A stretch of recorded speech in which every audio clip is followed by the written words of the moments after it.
En primer lugar, agradecer la invitación a participar en vuestro congreso y también agradeceros el interés suscitado por esta técnica, la proloterapia, que puede ser, en mi opinión, una herramienta muy interesante para vuestra práctica clínica diaria. Básicamente lo que vamos a centrarnos es en el cómo funciona esta técnica, la proloterapia, y no funciona de otra manera que basada en la curación natural de los tejidos. Aquí es muy importante tener en cuenta que en la cicatrización normal o curación de las heridas se produce una fase inicial de hemostasia cuando se produce la herida y seguida de una inflamación que dura unos 4 o 6 días. Posteriormente, pero prácticamente desde los primeros días, se inicia también una fase de proliferación en la que se forma un tejido de neoformación colagénico que va a ser el que genere la cicatriz y posteriormente con una duración ya muy prolongada la remodelación de ese tejido. Entonces, basándonos en este esquema, vamos a centrarnos en cómo funciona el tratamiento con proloterapia. ¿Qué va a ser nuestro objetivo? Bueno, inicialmente crear esa fase 1, porque la mayor parte de las veces vamos a tratar pacientes con lesiones crónicas cuya fase de curación, digamos, se ha interrumpido. Estimularemos esa fase 2 de proliferación y, lógicamente, y sobre todo en el caso de la rehabilitación, favoreceremos la fase 3 que va a seguir los meses siguientes al tratamiento con proloterapia. Hay que tener en cuenta que el objeto de tratamiento o la diana de tratamiento en la proloterapia son los ligamentos y los tendones, y en concreto la entesis de estas estructuras.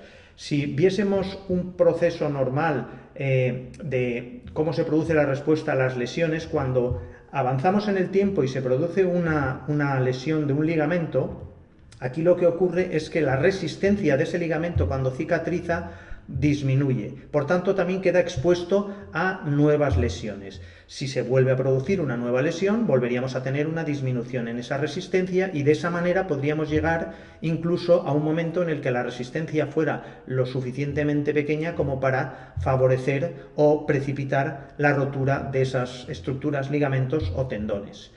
Este es el caso típico que nosotros vemos, en este caso una maniobra de cajón anterior, tanto en rotación interna como externa, lo cual también manifiesta que existe una inestabilidad medial y lateral. Ahí vemos que hay una inestabilidad medial con bostezo en extensión completa y es un paciente que presenta un dolor difuso, no presenta una inestabilidad subjetiva, no nos cuenta que tiene una inestabilidad y generalmente presenta una resonancia magnética normal.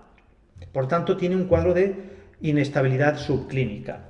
Si a este paciente, partiendo del mismo esquema y de la misma gráfica que hemos visto anteriormente, tiene la lesión y pudiéramos aplicar el tratamiento, o cuando ya se ha producido una cierta pérdida de resistencia podemos aplicar el tratamiento con proloterapia, conseguiríamos restituir parte de esa resistencia, parte de esa tensión de ligamentos y de las entesis de los tendones, y de esa manera, primero, no estaría expuesto a tantas lesiones y en segundo lugar, siempre tendríamos una estructura con mayor resistencia frente a la pérdida progresiva de resistencia.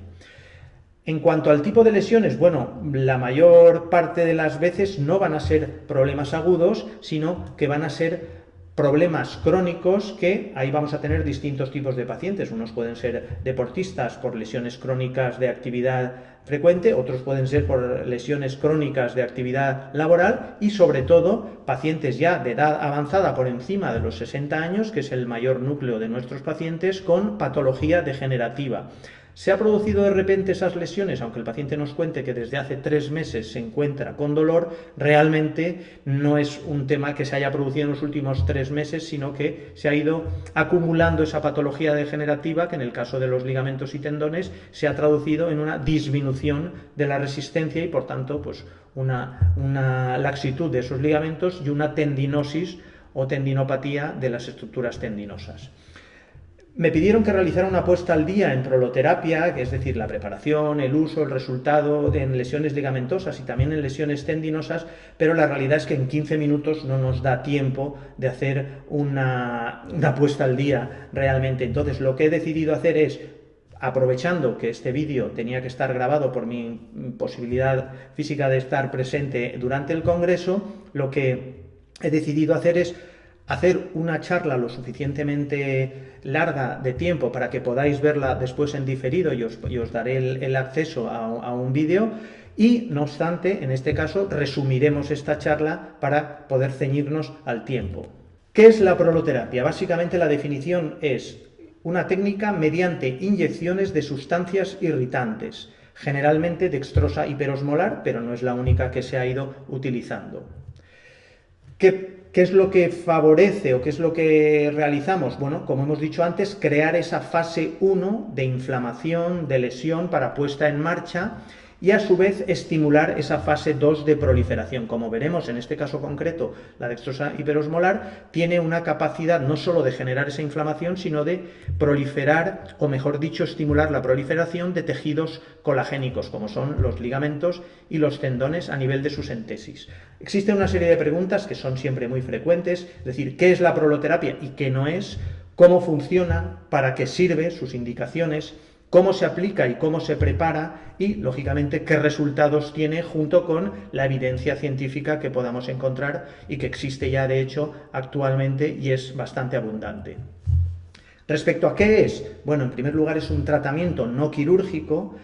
Otra cosa es que podemos asociarlo con otros tratamientos quirúrgicos, pero de entrada es un tratamiento no quirúrgico, implica la inyección de sustancias irritantes en los tejidos lesionados, cuyo objetivo es estimular la reparación natural y el fortalecimiento de ligamentos y tendones, y tiene esa característica que es combinable con otras múltiples herramientas que podamos utilizar en nuestra práctica clínica de cara a la mejora de nuestros pacientes.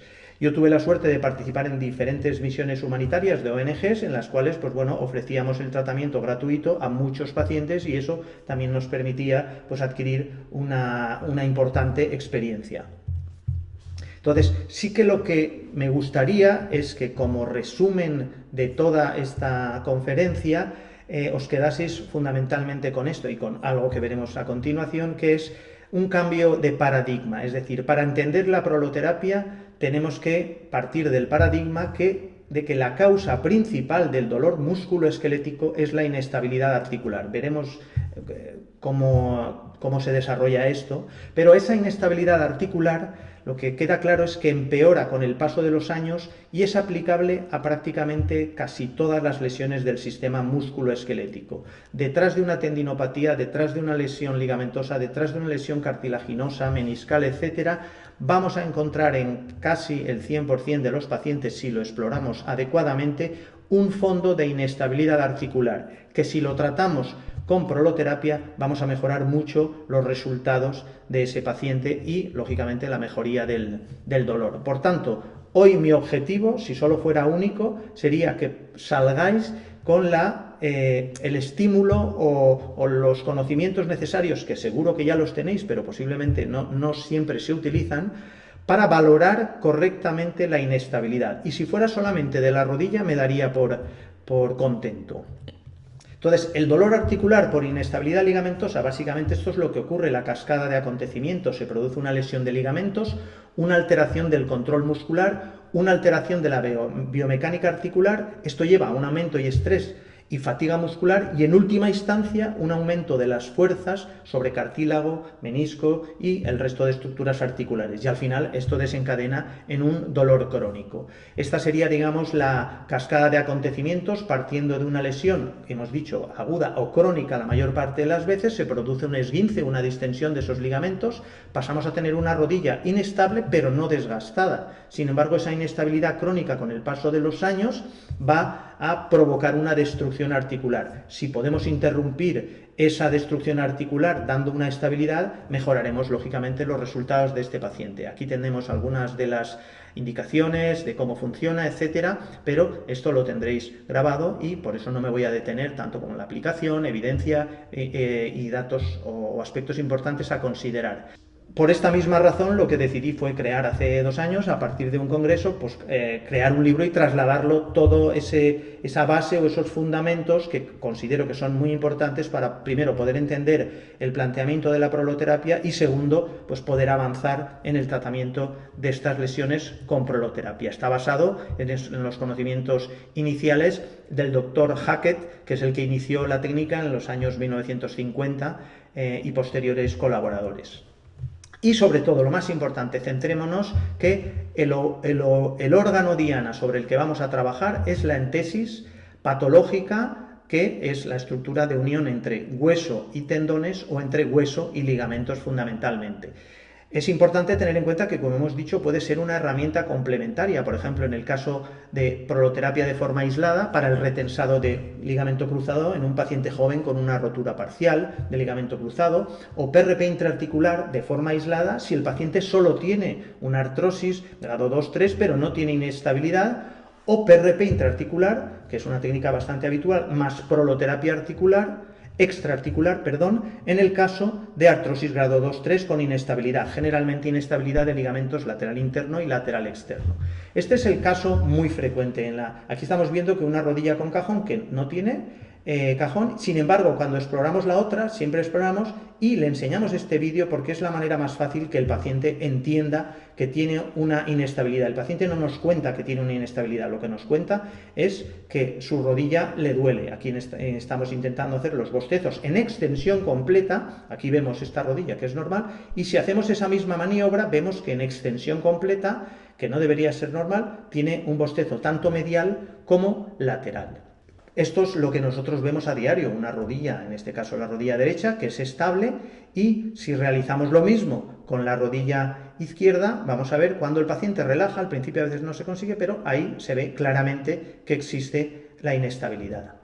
Esto, insisto, con que nos quedásemos con esta percepción y esta maniobra sencilla que todos conocéis, pero que a veces no realizamos de manera sistemática en nuestros pacientes, podemos detectar el próximo día que estemos en actividad asistencial, cada uno de vosotros, rodillas inestables que el paciente no lo sabía, solo que se queja de dolor. Y en este caso, por ejemplo, la maniobra de varo-valgo. Esto es muy típico, sin embargo el paciente, insisto, en extensión completa no nos lo cuenta o la mayoría de las veces no viene con que su queja sea la inestabilidad. Este caso, por ejemplo, es una chica, una mujer de 15 años con un dolor anterior de rodilla izquierda de 2 años de evolución, que como vemos en la exploración del ligamento cruzado anterior era normal en la derecha, que es la que no le duele, sin embargo tiene un cajón anterior, tanto en rotación interna como en rotación externa, en la maniobra de cajón anterior. Había pasado por ejercicio, por fisioterapia, le había inyectado ácido hialurónico, plasma rico en plaquetas, incluso asistencia recomendada a psicólogo. Bueno, al final en la exploración lo que vemos es un cajón anterior de la rodilla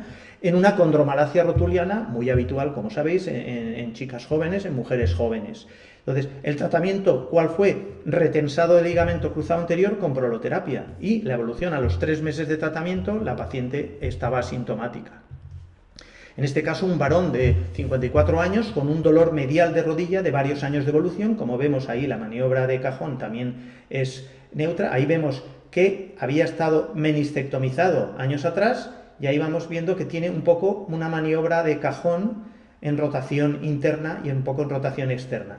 Esa menistectomía abierta 20 años antes, lógicamente, había dejado una secuela, que aquí también vemos incluso un bostezo medial, que en extensión, como decíamos, no debería de existir, salvo que sea una rodilla patológica. Por tanto, aquí el tratamiento sería un retensado de la rodilla, del ligamento cruzado anterior y del bostezo medial del ligamento colateral medial. Pero este, sin embargo, es lo más típico. Un paciente que, como vemos, había sido operado de una osteotomía femoral para modificar la carga en el compartimento externo, que lo tenía más deteriorado, y a pesar de que la osteotomía se había realizado correctamente, no obstante, la laxitud de la articulación no había sido tratado y, por tanto, el paciente seguía con molestias. En última instancia, lo deberíamos de ver como si fuera una bisagra que se han aflojado, por así decirlo, los tornillos. Si nosotros somos capaces de apretar esos tornillos, tensar esos ligamentos, vamos a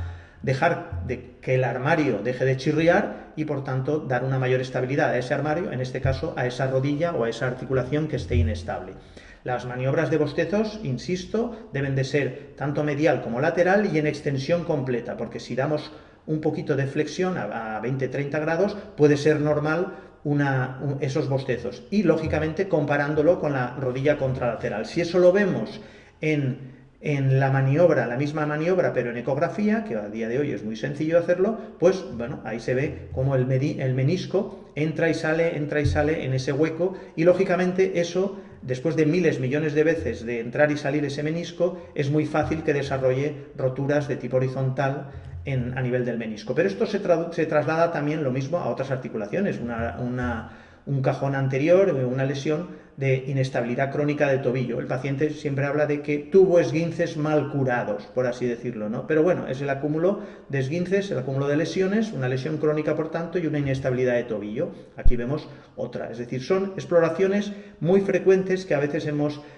pues bueno, echamos un poco en falta o que no las realizamos con tanta frecuencia, y que cuando vemos, a veces hay una laxitud constitucional, pero en la exploración sí que se puede ver una diferencia a favor de la articulación que está dolorida.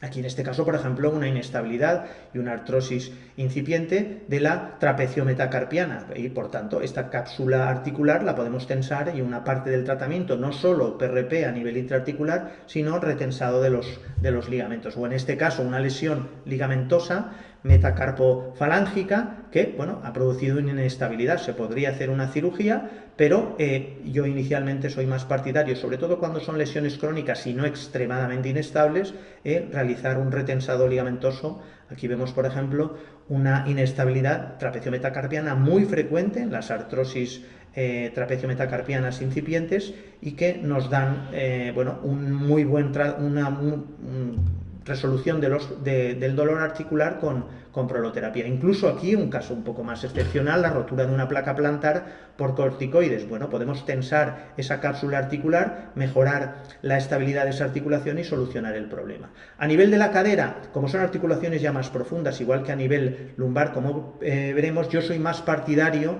de un test anestésico previo al tratamiento y a un bloqueo articular de la cadera. De esa manera vamos a saber si el paciente mejora, y también dibujamos un poco esa cápsula con un poco de contraste, que nos va a permitir ver si es una cápsula digamos con mayor volumen y por tanto un poco inestable. A nivel de la columna lumbar, el test anestésico previo al tratamiento es un bloqueo facetario lumbar, que nos va a permitir también saber si existe un dolor facetario, que generalmente es secundario a inestabilidad por distensión de los ligamentos que existen a nivel de la columna lumbar, que son múltiples. Bueno, en cuanto a evidencia, pues muchísima, existe a día de hoy, en eso no hay duda, afortunadamente. Si alguno tiene interés especial, yo le dejaré en una página que al final compartiré con vosotros, para que podáis pues acceder a toda esa bibliografía, y que ahora no nos daría tiempo.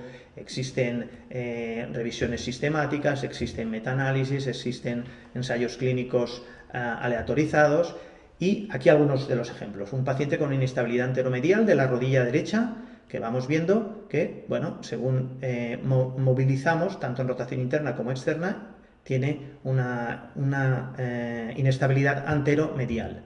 Aquí este mismo paciente, 2 meses posterior al tratamiento de proloterapia, habiendo tensado el ligamento cruzado anterior y habiendo tensado el ligamento colateral medial. En este caso, esta es una imagen a velocidad acelerada, ahí vemos que tenía un cajón anterior y una inestabilidad medial, comparada con la otra rodilla, que es una rodilla estable. En este caso, después de hacer el tratamiento, ya se observa que la estabilidad ha mejorado de manera importante y se ha desaparecido el bostezo medial en extensión. Ese mismo tipo de pacientes, como hemos visto antes, lo podemos ver también en la exploración dinámica con ecografía. En este caso es una imagen para ilustrar la anatomía del ligamento colateral medial y el dibujo que hacemos en la parte externa, a nivel de la piel, para marcar los puntos donde vamos a inyectar la dextrosa hipertónica. En todos esos puntos, la inserción proximal a nivel femoral y la inserción distal. En este caso estamos viendo también la escopia, porque era un paciente que había tenido una aplastia del ligamento cruzado, que en este momento estaba laxa, y además tenía una laxitud del ligamento colateral medial. A veces las plastias de cruzado que se laxifican es porque no se ha tratado lo suficientemente bien, por así decirlo, el ligamento colateral medial, y la plastia con el tiempo no ha resistido toda esa tensión. En este caso aquí marcamos un poco los puntos, los múltiples puntos, como veremos en esa. Aquí en este caso vamos a ir viendo, y lo tendréis en el vídeo completo, ¿Cómo se realiza la técnica? Ahí estamos poniendo el anestésico. Se pone un poquito de crema anestésica previa al tratamiento, de manera que estos pinchacitos que pueden parecer incómodos y que son múltiples, pues no sean tan incómodos para el paciente. En este momento estamos inyectando anestésico local para que posteriormente, cuando vayamos en profundidad e inyectemos la dextrosa, que como hemos dicho va a ser en la entesis, por tanto vamos a apoyarnos sobre el hueso, podamos que al paciente le resulte más cómodo. Aquí ya estamos con una aguja más larga de 25G y vamos inyectando pequeñas cantidades de dextrosa a la vez que vamos haciendo un cierto traumatismo sobre el ligamento colateral medial con la punta de esa aguja. Ahí vamos viendo que vamos inyectando, apretando con el pulgar en esas zonas. En el caso del ligamento colateral, las estructuras laterales, ahí estamos en el peroné, en la cabeza del peroné, ahí estamos ya en ligamento colateral lateral, y marcando, en este caso yo estoy apoyándome en la tibia, en la inserción de todas las estructuras laterales, ahí los ligamentos peroneo-tibiales y ahí la inserción proximal del colateral. Ahí zona de inserciones del anterolateral y un poquito más abajo en el tubérculo de Yerdi. En este caso, por ejemplo, es una paciente, mujer, 39 años, corredora amateur, que tenía una inestabilidad anterolateral, por eso hemos pintado las estructuras, y en el vídeo que estamos viendo ahora es la rodilla contralateral, que se observa que no tiene ese cajón ni esa inestabilidad. Se realizó el tratamiento. Cuando hacemos el tratamiento del ligamento cruzado, lo hacemos también con control de rayos X, y a los 3 meses y medio tenemos ya una rodilla estabilizada y, por supuesto, una paciente que vuelve a su actividad corredora habitual y sin dolor. En este caso, una mujer de 42 años, profesora de fitness, en la imagen previa al tratamiento y posteriormente a los 2 meses. En este caso se asoció también una artroscopia porque tenía una pequeña lesión de menisco en pico del oro que se había quedado bloqueada. Entonces ahí vemos que en la estabilización, después del tratamiento con las 3 sesiones de proloterapia, la primera de la cual fue durante el tratamiento quirúrgico, pues la rodilla pasa a estar estable 2 meses después de haber terminado. De la misma manera, la inestabilidad de tobillo. Aquí vamos a ir viendo las referencias para la proloterapia lateral del tobillo. En este caso marcamos los bordes del maleolo peroneo, aquí el borde anterior. Ahí estamos viendo la zona del ligamento peroneo astragalino anterior, la parte posterior del peroné. Ahora vamos a marcar un poco la zona que sería lo correspondiente a la sindesmosis. Ahí aproximadamente va a estar la zona principal de la sindesmosis tibio-peronea, y este sería el ligamento peroneo calcáneo, y el punto S sería, digamos, nuestro punto de entrada al seno del tarso. Aquí vamos limpiando para que sea una técnica aséptica y con los medios de antisepsia habituales, muy importante, fundamental. Aquí vamos a inyectar ya en los distintos puntos con una aguja de 30G anestésico local, para que posteriormente, cuando estemos ya inyectando en las inserciones proximales y distales de cada uno de los ligamentos, no le moleste al paciente. Ahí estamos en la zona de la sindesmosis tibio-peronea. Y en último lugar ahí vamos a la parte tibial. Antes estábamos en la parte peronea y ahora en la parte tibial, y ahí en la inserción proximal del peroneo calcáneo. No vamos a la inserción distal porque queda un poco por debajo de los tendones peroneos, nos resultaría más difícil y podríamos lesionarlos. Acto seguido pasamos a la inyección en cada una de esas zonas de entesis de la dextrosa hipertónica. Ahí vamos, en primer lugar, a la zona de la inserción proximal. Ahí estoy tocando el peroné, realizando la pequeña herida, como decíamos, múltiples punturas, y a la vez que voy inyectando dextrosa en la inserción proximal del peroneo astragalino anterior. Y ahí he cambiado un poco la posición para ir a la zona astragalina, la inserción distal del ligamento peroneo astragalino anterior. Esto está en tiempo real, de manera que vemos cómo se está realizando la técnica con normalidad. Y el paciente, pues afortunadamente no se mueve, porque es una técnica, no diría yo indolora, pero sí muy llevadera. Aquí estamos entrando en la zona del seno del tarso, que también hay múltiples ligamentos que se insertan en esa zona. Lo mismo, provocamos la herida y a su vez vamos inyectando, como se ve el émbolo va bajando.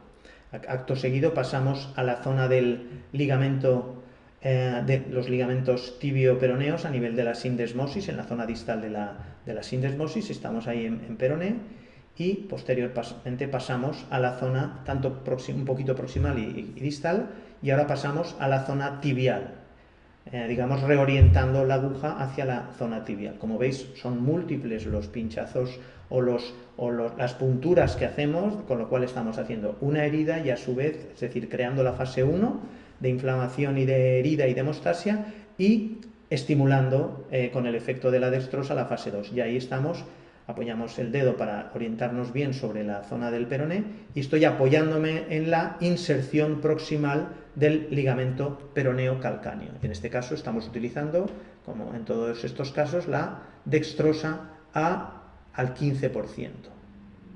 Todos estos conceptos de 15%, 25%, etcétera, eso están muy descritos en el libro que os he comentado. Bueno, aquí sería lo mismo, básicamente. En el caso de la columna lumbar, bueno, la inestabilidad se traduce porque las lesiones a nivel de los discos y con el deterioro progresivo de la columna va generando una pérdida de altura, como sabemos, y por tanto los ligamentos se van transformando en estructuras menos estables. Podría el símil servirnos como una casa que se va deteriorando con el tiempo, que puede haber sido por accidente de tráfico o por sobrecargas mecánicas o por el paso de los años. Poco a poco esos discos se van deteriorando y lógicamente también se van deteriorando las estructuras posteriores y se van quedando más laxos esos ligamentos. Al final tenemos una artrosis importante en muchos pacientes, sobre todo de edad por encima de los 60 años, pero no solamente.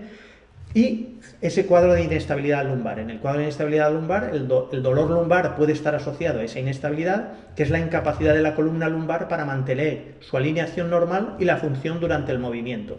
¿Qué síntomas va a tener el paciente? Dolor en la parte baja de la espalda, molestias al estar de pie, sensación de inestabilidad, en el sentido de que la zona de la columna, como alguno incluso comenta, como que se le mueve, realmente no es un movimiento, pero sí que hay una mayor laxitud de esos ligamentos, y un rango de movimiento limitado, pero está limitado la mayor parte de las veces por el dolor que le genera. Las causas son las que ahí vemos, y en este caso la proloterapia es un tratamiento que consiste en esas inyecciones y que lo que vamos a pretender es estimular la reparación de esos tejidos, retensar esos tejidos, porque el colágeno neoformado se retrae y ese efecto de retracción nos permite que se tensen o se estabilicen las estructuras, y de esa manera la estabilización de las articulaciones, de las múltiples articulaciones a nivel de la columna lumbar, se traduce en una mejoría sintomática del paciente. En este caso podemos ver que lo mismo, existen múltiples puntos que la técnica, como veréis, es similar a la que hemos visto anteriormente.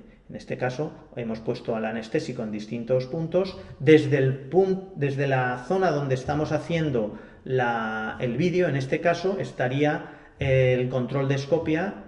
Se puede hacer con referencias anatómicas. Yo por seguridad siempre realizo la proloterapia lumbar con control de escopia, y de esa manera pues parece que puedo ir directamente, aunque aquí no se me ve la cara, yo estoy mirando en el momento en que inyecto y que coloco la aguja hasta el fondo, pues estoy mirando la pantalla de la escopia para tener la seguridad de que no provoco una lesión o que no inyecto allí donde no debería. Como conclusiones, bueno, recordar que es una herramienta muy útil, que lo que va a aportar es una estabilidad articular que hemos perdido y que es, como hemos dicho en la diapositiva del nuevo paradigma, es la causa principal del dolor articular en la mayoría de las articulaciones. Cuando uno es capaz de objetivarla, dicha inestabilidad, en la exploración, o bien mediante test anestésicos como hacemos en la cadera o hacemos en la zona lumbar, pues vas viendo que al tratar esa estabilidad los pacientes mejoran. Existe evidencia y al final, pues bueno, es una técnica que lógicamente necesita una experiencia, pero la experiencia se gana partiendo de un diagnóstico, entendiendo por qué se están haciendo las cosas y las técnicas, y a partir de ahí poniéndolo en práctica. ¿Qué es lo más sencillo? Inicialmente empezar por articulaciones, por así decir, más habituales, más sencillas, como pueden ser la rodilla, por su alta prevalencia y porque los ligamentos y las zonas a tratar son generalmente estructuras bastante palpables en la mayoría de los pacientes.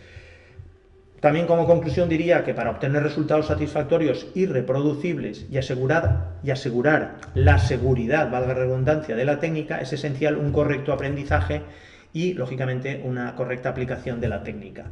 Muchas gracias por vuestro interés, ya como hemos dicho antes, muchas gracias también por vuestra atención y, evidentemente, como nos habremos pasado del tiempo al grabar toda esta conferencia, tendréis la conferencia completa y a velocidad normal en este link.